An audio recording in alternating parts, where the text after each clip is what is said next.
खांदी पताका घेऊन. काय आहे पालखी प्रस्थान सोहळा? चला तर जाणून घेऊया.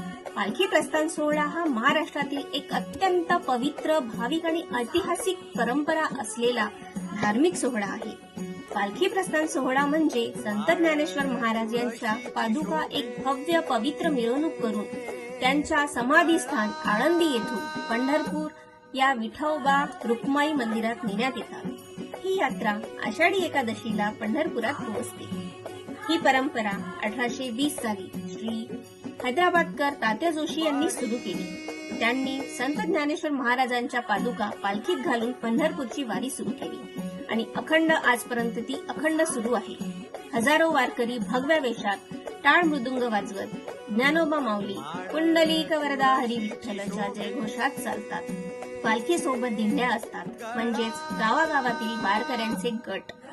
भक्ती, समानता आणि समर्पणाचे प्रतीक असलेला हा सोहळा हजारो लोक एकत्र घेऊन चालतात.